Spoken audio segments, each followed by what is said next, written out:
The Rio Grande was running brown and slow the afternoon Joseph Orville Shelby threw his Confederate battle flag into it. He'd wrapped stones inside the fabric first, worked them into the folds deliberately, the way a man handles something he wants to stay buried. His men stood along the Texas bank and watched. Some had ridden with him since 1861, across Missouri, Arkansas, and Kansas. Some had left wives, children, and farmland behind to be here. Not a single one of them waded in after the flag. That was the summer of 1865. The war was over. Everyone knew it. Robert E. Lee had surrendered at Appomattox on April 9th. Joseph Johnston had followed in North Carolina on April 26th. Edmund Kirby Smith had signed the capitulation of the entire Trans-Mississippi Department, the last significant organized Confederate force on American soil, on June 2nd. Jefferson Davis had been pulled out of a Georgia pine thicket in his wife's overcoat and hauled off to Fort Monroe. The Confederate government no longer existed in any meaningful sense. Shelby knew all of this. He crossed the river anyway. What followed ranks among the strangest, most quietly tragic chapters in American history, not because Shelby's defiance succeeded, but precisely because of what happened when it failed. The story of the Confederate exiles who refused to go home, who crossed into Mexico and attempted to transplant their world into the territory of a dying empire, strips away a century and a half of mythology and leaves something harder and more honest underneath. It tells you more about what the war had actually been fought over than most of the battles themselves ever did. Joseph Orville Shelby was born in Lexington, Kentucky in 1830 and moved to Missouri as a young man, where he built a prosperous hemp rope manufacturing business and settled comfortably into the slaveholding planter class that dominated the state's economy and social structure. He was not a trained military officer. He had no West Point diploma, no formal tactical education, and no battlefield experience before the war began. None of that mattered as much as the particular instinct he turned out to have for cavalry operations, the rhythm of fast movement, the discipline of striking hard and withdrawing before the opposing force could consolidate, the specific judgment that separates a raider from a brawler.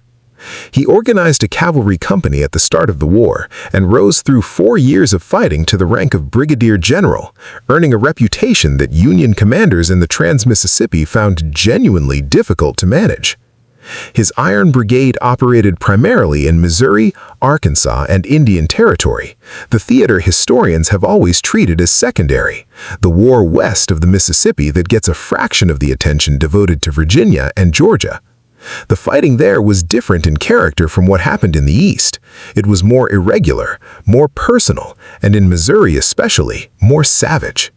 The guerrilla war that ran parallel to the conventional campaigns involved atrocities on both sides that wouldn't have survived the scrutiny applied to formal military operations. Shelby's men were raiders, effective, relentless, and operating in a context where the lines between soldiers and civilians, between sanctioned violence and something harder to categorize, were consistently blurred. He was wounded multiple times and kept riding.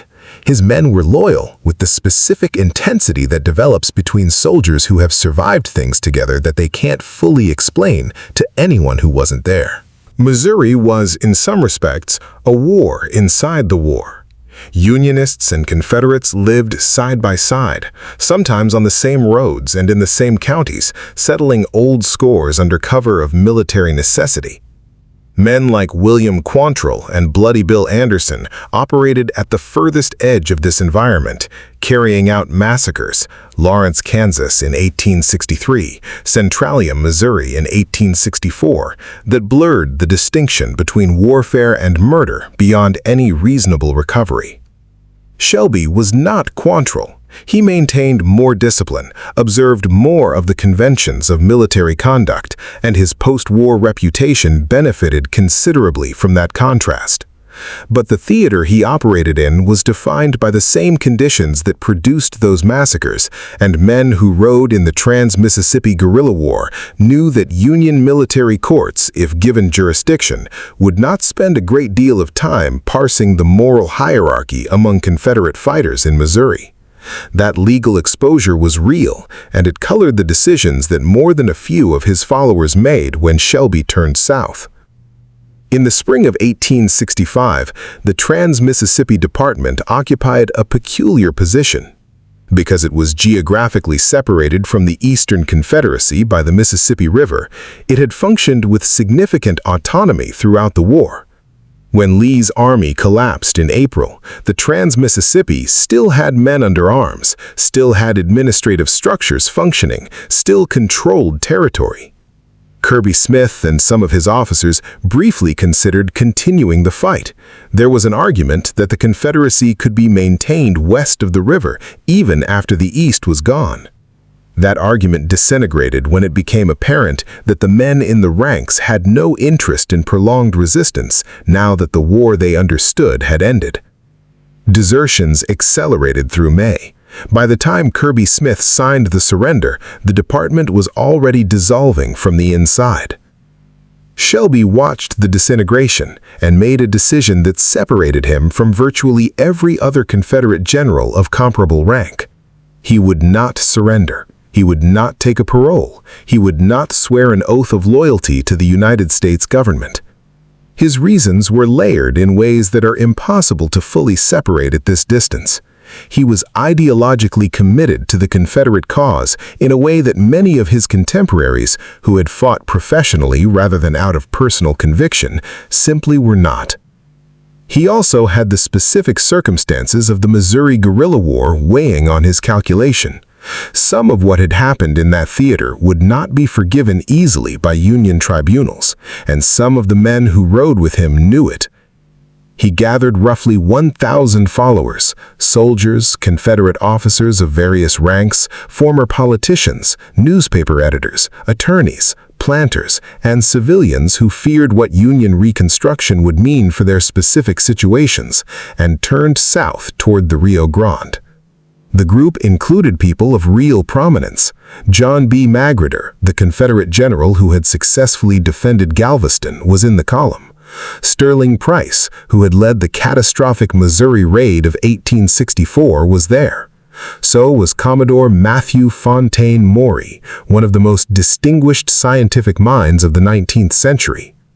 A man who had charted ocean currents and wind patterns with such precision that his work was used by navies on both sides of the Atlantic. Who had spent the war developing naval torpedoes for the Confederacy and now faced a United States he had betrayed. These were not desperate men with nothing to lose. They were men of standing, making a deliberate, if desperate, choice. The march through West Texas was brutal in the way that the country itself demanded. Summer heat bearing down on a column of depleted horses and men, water scarce across long stretches of the route. The logistical infrastructure of the Confederate Texas forces entirely collapsed. There were no supply depots, no organized support, nothing reliable in the way of food or ammunition along much of the road south.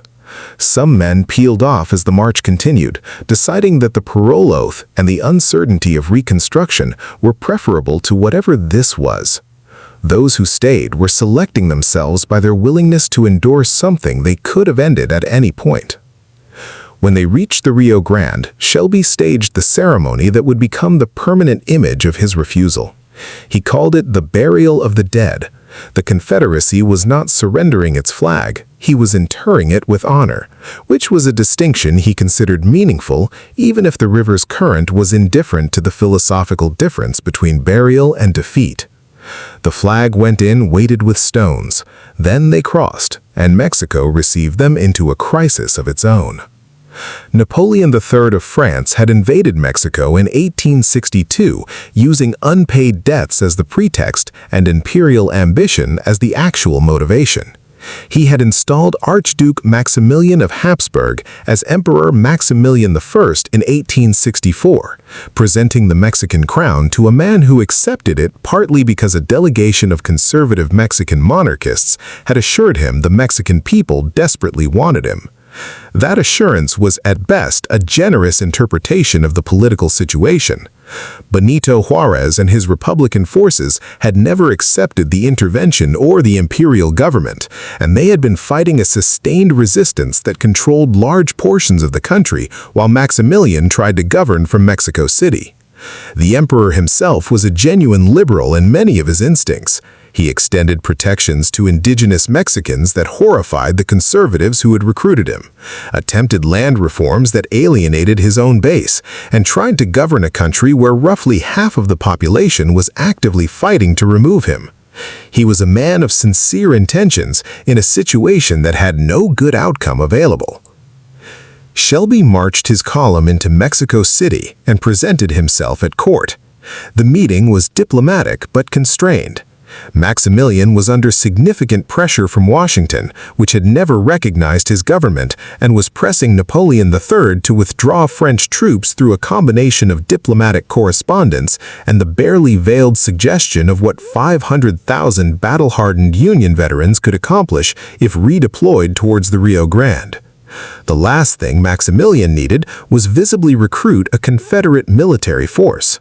But he had an existing colonization program, and these men, experienced farmers and professionals, whatever else they were, could serve the empire's development goals as settlers. He offered them land in the state of Veracruz, primarily around Córdoba, and in a designated colony called Carlota, named for the empress. Former Confederates would receive land grants, the right to establish their own communities, and the legal status of Mexican imperial subjects. Several hundred settlers accepted the terms and began the work of turning jungle land into something habitable. Matthew Fontaine Maury, whose reputation extended across the scientific world far beyond anything the war had touched, took a different path within Mexico. Maximilian appointed him Imperial Commissioner of Colonization, giving him an official role in recruiting Confederate immigrants.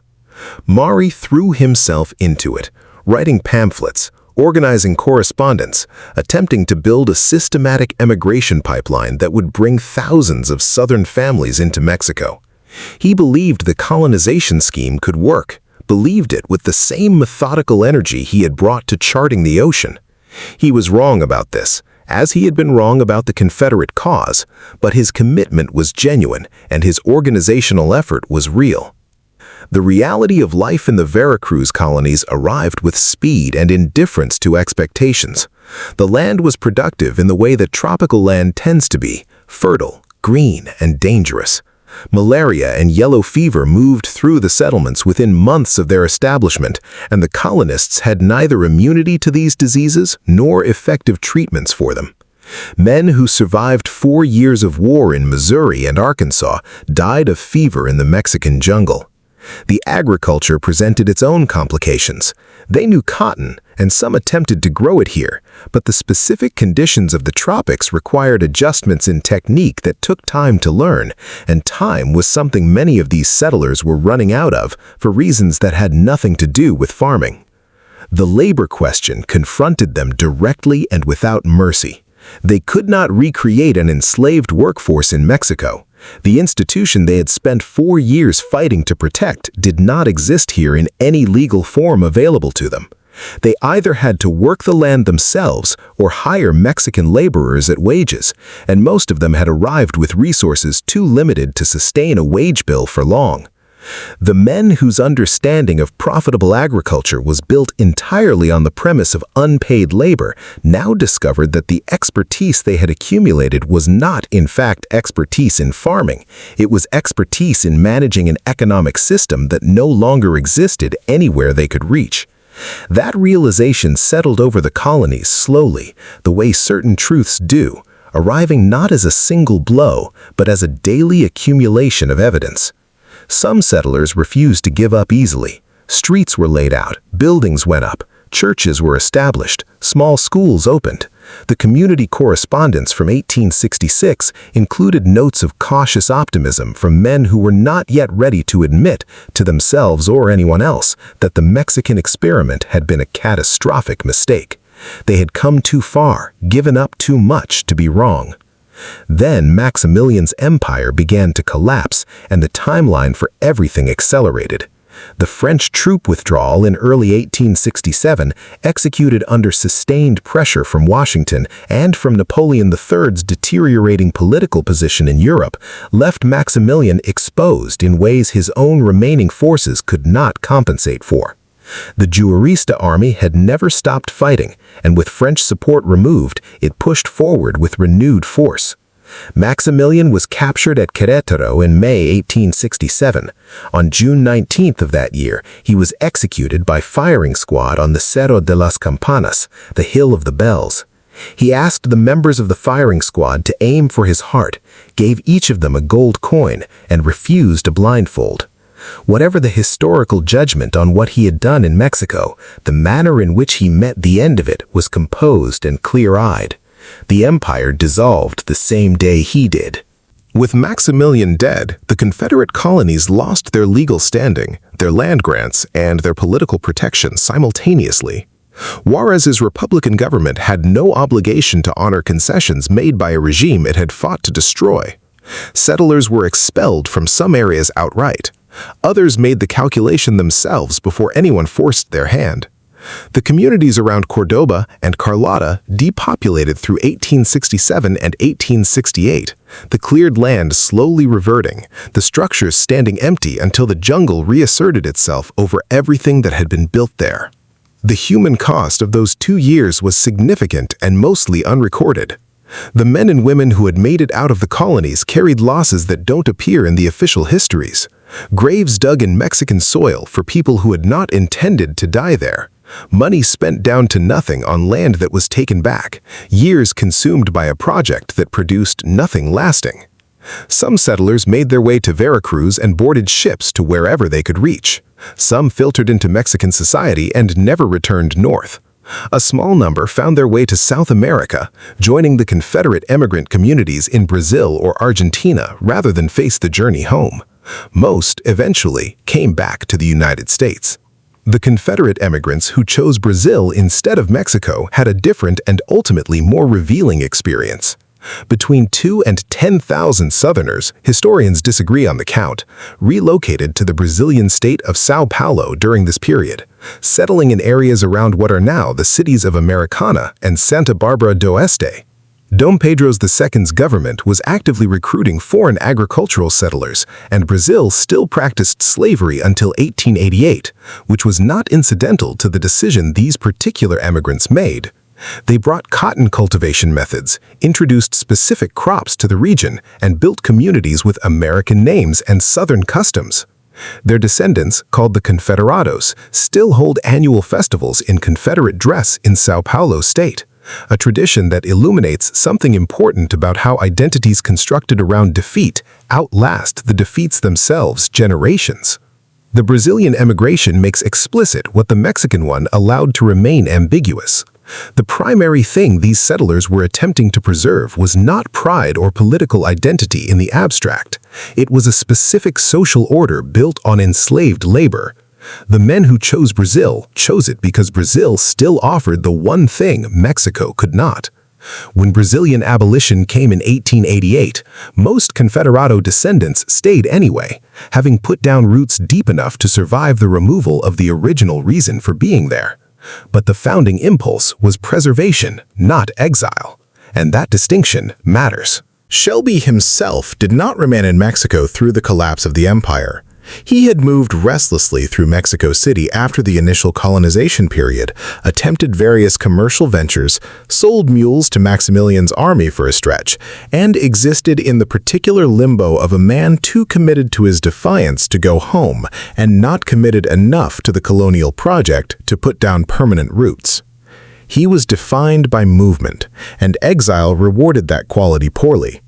He returned to Missouri in 1867. He applied for a presidential pardon. He received it, took the oath of loyalty to the United States he had crossed an international border to avoid, and went back to farming.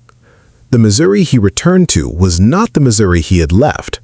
Reconstruction had imposed federal authority over the former Confederate states and territories, and the men who rode with Shelby Those who survived Mexico and came home found themselves navigating a social landscape reconfigured by defeat. Some managed the transition with more grace than others. Some carried the bitterness with them permanently, speaking of the war in tones that grew more mythologized the further it receded into memory. In 1893, President Christopher Grover Cleveland appointed him United States Marshal for the Western District of Missouri, a position he held for 2 years. The man who buried his battle flag in the Rio Grande rather than surrender it to a federal government spent his final years as an instrument of that government's law enforcement. Whether this constitutes genuine reconciliation or simply the pragmatism of a man who had run out of alternatives is a question that resists a clean answer. He died in Adrian, Missouri in February 1897 at 67 years old, 32 years after the flag ceremony at the Rio Grande. His obituaries were admiring. The war was distant enough by then that it could be spoken of in terms of valor without the question of what it had been about intruding too uncomfortably into the prose. Maury's path diverged sharply from Shelby's.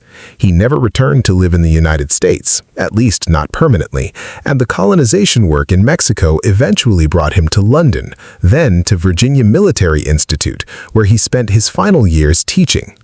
He died in 1973, a man who had crossed the Rio Grande as a Confederate exile and ended up a professor in a country that had technically defeated him. His scientific reputation survived his Confederate service and continued to grow after his death, which is perhaps the most complicated part of his legacy, that the man who charted the oceans with extraordinary precision also made catastrophic errors of political judgment, and history has largely decided to hold both things simultaneously without resolving them. The broader question the Confederate exiles leave behind is not really about their individual fates or choices. It is about what the refusal itself meant, what was actually being refused at the Rio Grande. The simple version is that these were proud men who couldn't accept defeat, but the specific texture of what happened afterward complicates that reading considerably. The men who came back from Mexico, who took the oath, who went home to communities rebuilding under federal occupation, did not simply accept defeat and move on. Many of them participated actively and deliberately in constructing a version of the war's history that would shape how Americans understood what had happened for the next century and a half. The lost cause mythology that took form in the 1870s and accelerated through the 1880s and 1890s was a colonization project too, only it operated on memory rather than land. It erected monuments on courthouse lawns and in public squares. It revised textbooks in Southern schools. It organized veterans associations that shaped the social fabric of the post-war South. It produced literature and art that presented Confederate soldiers as tragic heroes of a noble, misunderstood cause, and it carefully reframed the war's central question, removing slavery from the center and replacing it with states' rights and constitutional principle, concepts that polled significantly better with audiences that included people who weren't sure what to think. The United Daughters of the Confederacy alone would eventually oversee the placement of more than 700 monuments across the South, most of them erected not in the immediate aftermath of the war, but between 1900 and 1950, during periods of racial tension and civil rights agitation, when the symbolism was pointed and deliberate. The men who came back from Mexico helped lay the groundwork for that project, writing memoirs, giving speeches at reunions, shaping the narrative while they still had first-hand authority to do so. Shelby's ceremony at the Rio Grande was grand theater, and it changed nothing. The quiet, sustained work of monument builders, textbook writers, and memorial association organizers changed everything, for a century at least. The last Confederate soldier who truly refused to quit was not the man who crossed into Mexico. It was the man who came back, stayed, and spent the following decades making sure the story came out right. That project has its own ending too, still incomplete, still unfolding. The statues are coming down from courthouse lawns. The school names are changing.